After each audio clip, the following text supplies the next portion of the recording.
monumental miscellanea, and funerary paraphernalia. It's Archaeodeath. Thank you very much to start with for the invitation to come here to address you. I kind of backed into this when I retired after a rather varied career to Wales, and I discovered there was so much archaeology here, and it was crossed over with a time when the technology of drones became affordable to a guy like me. So I started photographing the Dyke a few years ago. I surveyed, as I describe it, about 20 kilometres of the Dyke. It was the part of the Dyke which was most accessible to me. In preparation for this talk, I looked through some photographs. I should say that I got in total about 60,000 photographs of archaeological objects. I winnowed this down to those which pertain to the Dyke, which gave me 7,000. Another set of filtering brought me down to 1,000. Now, that's still too much. So this is very much a selection. What you see there is the section that I have photographed, and it extends from round about Newcastle and Clune up the top, down to Evenjob at the south. I should say that I photographed this using different techniques, which I'll explain to you as I go along. But basically, I photographed it with a ground resolution of about an inch. And these are all georeferenced. So this is a sort of view of the Dyke. It hasn't got trees, which make it brilliant for photography. And you can see how it wiggles across this section just below Llanfair Hill, and it goes down into a dip, and then on the other side you can see it continuing thereafter. This is viewing it from the other side, and one of the things which struck me very forcibly when I was looking at these images in preparation is how the Dyke is rather highlighted because it's moving through a 19th century landscape. These are all large enclosure fields around it, and those areas have been scrubbed of any visible archaeology, or pretty well.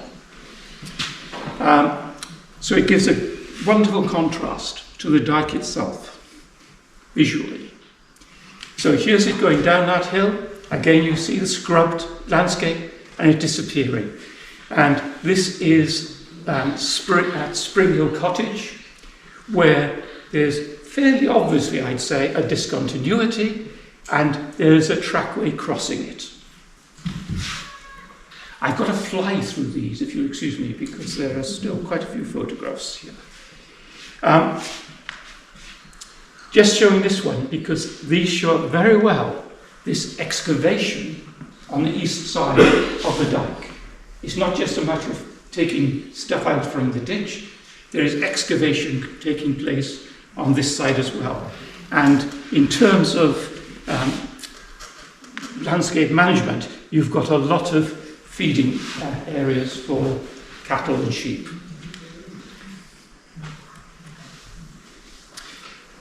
Looking in the other direction, I draw your attention to, obviously, the 19th century landscape it's moving through, continues to wiggle.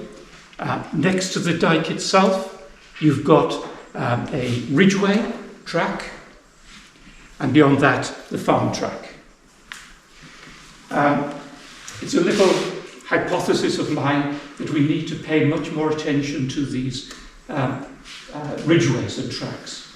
You've got to get people up there, and very often these old prehistoric tracks are used as boundary markers. Yours is up to the track this side, mine is this side. And in this particular track, I don't know whether you can see it clearly, but it continues, it moves under the Dyke, and it's just the other side of the Dyke, in the distance, in the middle distance. Now, These are simple oblique photographs, quite attractive photographs, I'd like to think, which show quite a lot of the features of the Dyke. But I also use photogrammetry. In this, I fly up and down the Dyke, and each little blob is a photograph, and put those photographs together. There may be 80, 100 photographs, and from that, I can create a photo mosaic of that area. So it puts them all together, all geo-referenced, and it can show other features.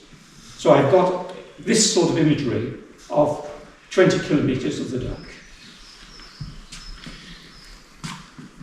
Now, one thing which struck me when I took this particular set of images was this area just down here, where the farm track, the ancient track, shall I call it, and the Dyke converge.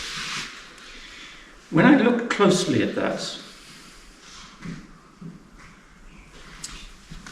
I need to point up, but there's a lone tree. But can you see this feature here? Yes. Going under the Dyke.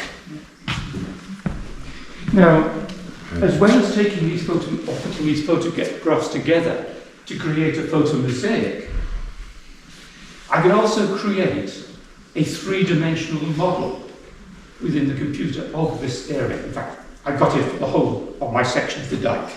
Sorry to talk about it as my section. I get rather possessive about this. And what this reveals, and some of you will have seen this photograph before, can you see the rectangular feature going under the Dyke? It's on a very prominent part of the Dyke, could be a watchtower of some form, so on, but definitely pre-Dyke. If I can play with these three-dimensional objects that I create in my computer, and here you have it again, and you can see it's on its own little platform. A very nice feature earlier than the Dyke. So the techniques can be used for discovery, as well as creating insight or whatever context for the Dyke. And there we have it from almost ground level, that lone tree on that little form. Now this is a very well-trod part of the Dyke that was never recorded before.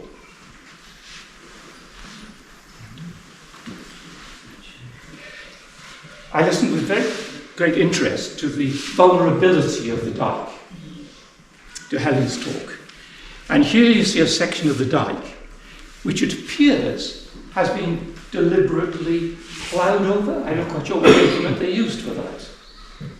But someone was making a great attempt to accelerate the erosion of that area of Dyke. I took this photograph about 3 or 4 years ago, and I'd love to go there again to see what it's like now.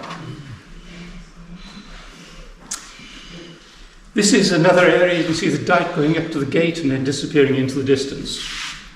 Again, a lot of tracks going over it. Erosion from an earlier time. And if I back away from that, that section was going up to the gate in the middle distance. And you see there's another section here showing similar erosion and a lot of animal erosion down here. But this is a photograph which has a lot of detail. This is near Even Job.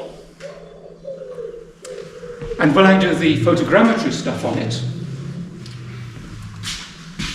here's that gap that I was just pointing to. This is the first bit of erosion, and that's the second bit of erosion. And I hope you can see a lot of tracks intersecting at that point, going through the gap, the gateway featured here. And the tracks you see going across obviously predate where you put the road and the higher part of that picture, which just went straight through the Dyke.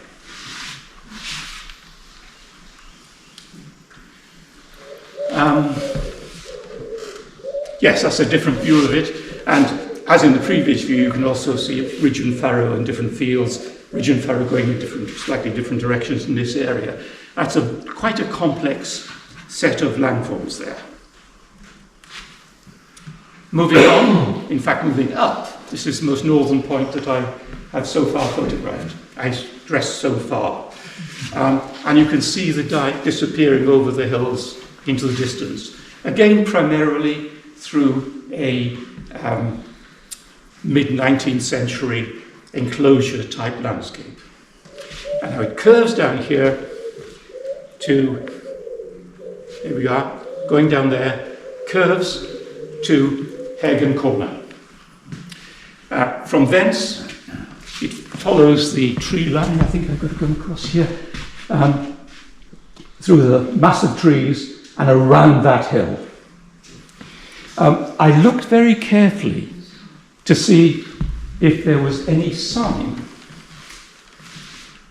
of, where are we? Here.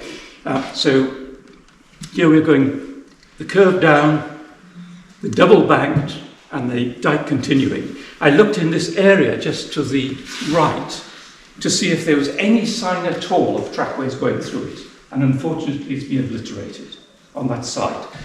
But there is some very interesting tracks going on the eastern side. In particular, from the corner, you could just see a little stub of track.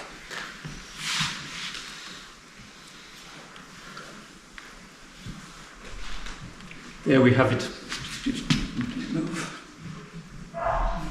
Sorry, I moved on too quickly there.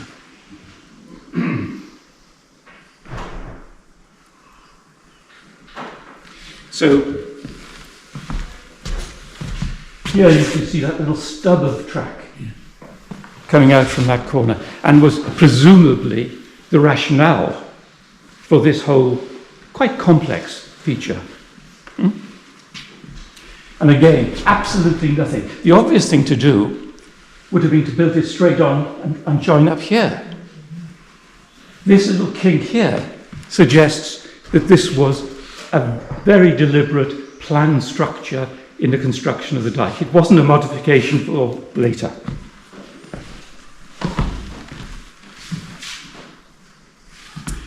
And now for something completely different. In contrast with the complexity of the landscapes I've just shown you, there is nothing in this field of note. Sir Cyril Fox walked over it, found nothing. But I need to tell you that up in this corner here, that corner of the field, the Dyke comes down from the north, and there is Dyke coming down towards the south here. There's a few sheep tracks within that, but no sign of the Dyke, except I've already shown you there's subtlety.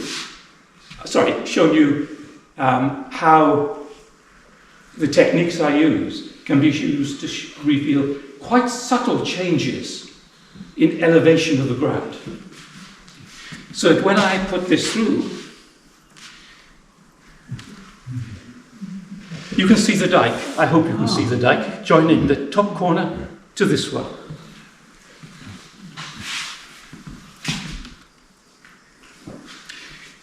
And so just a few concluding pictures. This is I want to show just the varying landscapes characterising the Dyke. This is dropping down into Knighton, and here's extending to the south.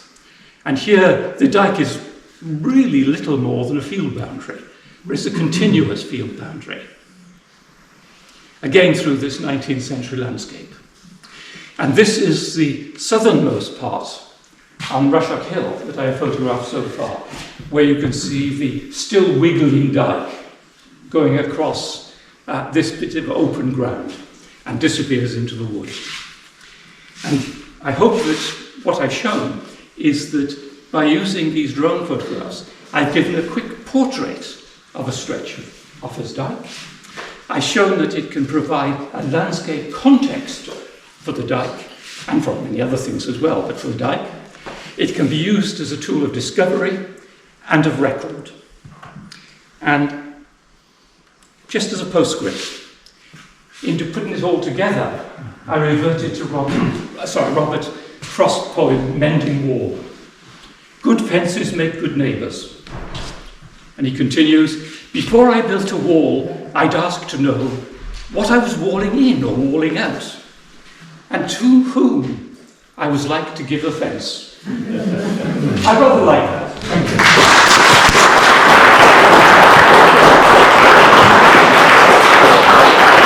Sadly, we're all going to die.